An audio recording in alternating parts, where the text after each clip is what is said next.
The downtown east side of Vancouver, British Columbia is one of the world's ground zeros for addiction, in that in a few square block radius we have thousands of people injecting, inhaling and ingesting drugs of all kinds and paying dearly for it.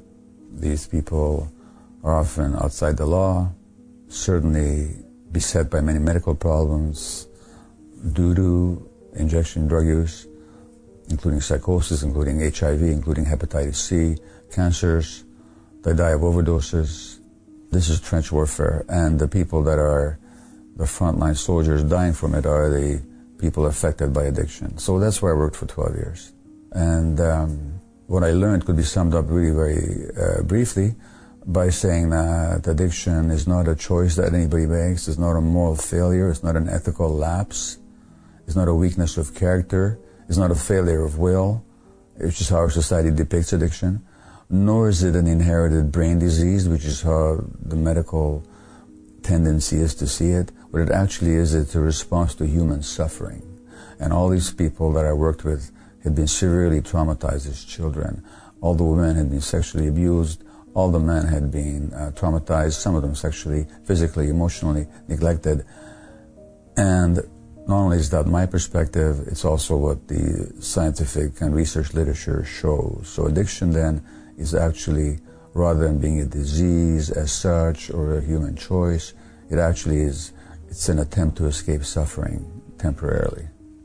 By the time I went to work there, I had already been in family practice for 20 years. I'd seen a lot, and I was quite attuned to the impact of early childhood experiences on adult psychology and adult brain physiology. But I just hadn't seen the depth and the degree until I went to work down there. So really it dramatized and confirmed for me, made it very palpable how addictions are a response to suffering, and that what people need in response to addiction is not judgment and not simply symptom control. They need to be helped to heal from their trauma, because it is all about trauma. The media, the television, cultural depiction of addicts is usually as desperate people, but without showing why they're desperate. So all that shows is the desperation for the drugs. There's no indication of what's driving that desperation. And hence you see them behaving in all kinds of dysfunctional ways, aggressive or manipulative or unpleasant. But again, there's no three-dimensional sense of the reality of these people as to what that's really all about for them.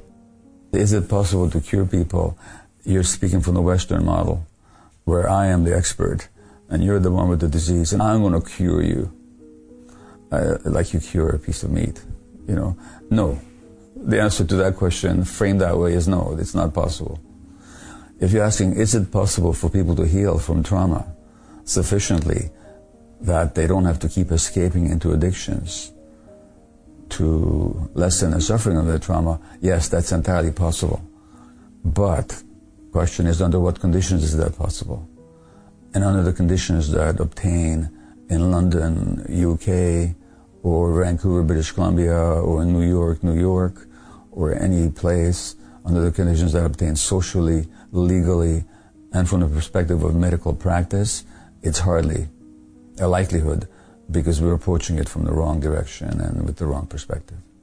If I could constantly demonstrate that with this particular population, I could affect a 5 or 10% success rate of getting people to leave their addictions behind, I'd be considered to be a genius, because our results are so poor.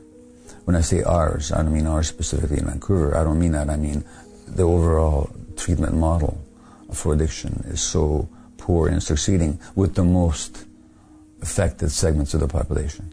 So, I mean, addictions are like everything else on a spectrum.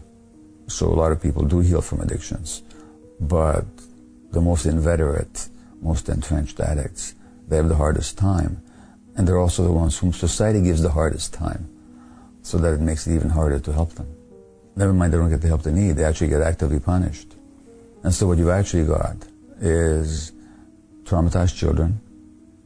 When children are traumatized, that affects how they feel about themselves, which is deeply ashamed, because a child always believes that it's about himself. So if I'm being hurt like this, I got to be a terrible person. Or If I was sexually abused, why didn't I fight back? I must be a very weak person. So there's a deep sense of shame.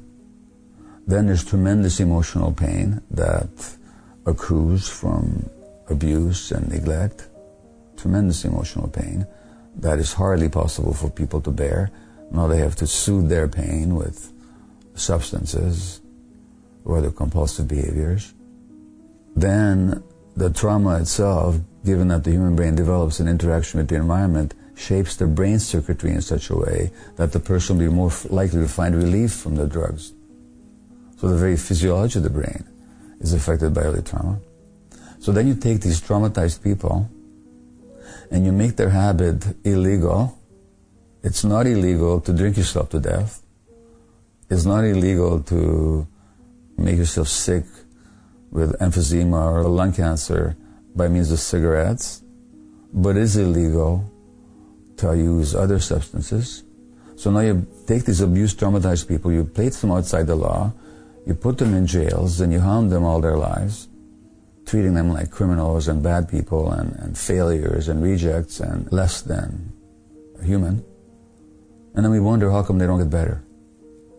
So it's a self-perpetuating cycle of taking traumatized people and then re-traumatizing them and then hoping at the same time, why don't they listen? Why don't they get better already? Why don't they give it up? Well, they don't give it up because the more hurt they are, the more they need to escape. In other words, the addiction wasn't your problem. Your problem was that you had a lot of emotional pain you didn't know what to do with. So the addiction was really an attempt to solve a problem. So when you say, why do people use substances or why do they engage in addictions in general, it's because they have a problem they don't know what to do with. And if you really understand their addiction, we have to ask, well, what gave you so much emotional pain? And how come you didn't have the internal resources? This is not a judgment, it's simply an inquiry. How come you lacked at some point the internal resources to deal with that pain in a more creative, forward-looking way that would help you resolve the pain rather than to perpetuate it? So really what it was is that the addiction came along to help you solve a problem you had no other solutions for at the time. And that's the case for all addictions.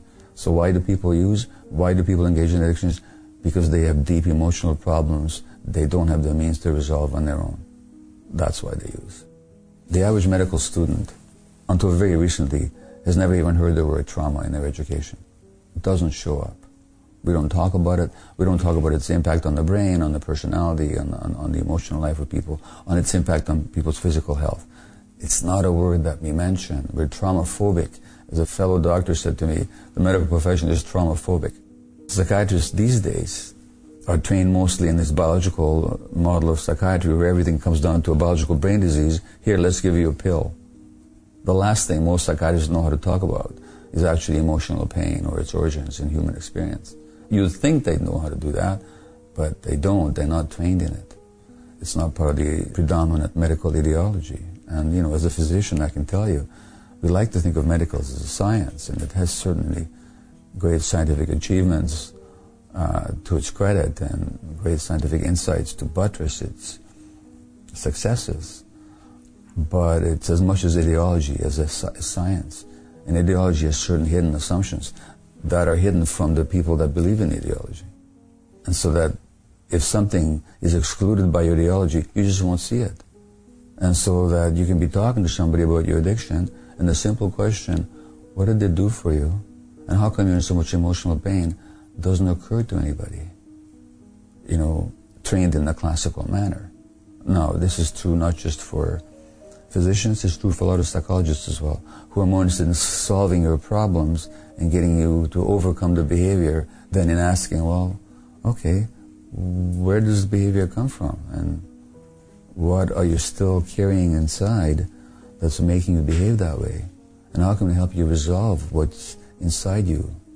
Not just how do we help you change your behavior, but how do we help you change? Now that's what healing is. And that happens inside a person. So it's never a question of anybody curing anybody else, but we can guide people to healing if we ask the right questions.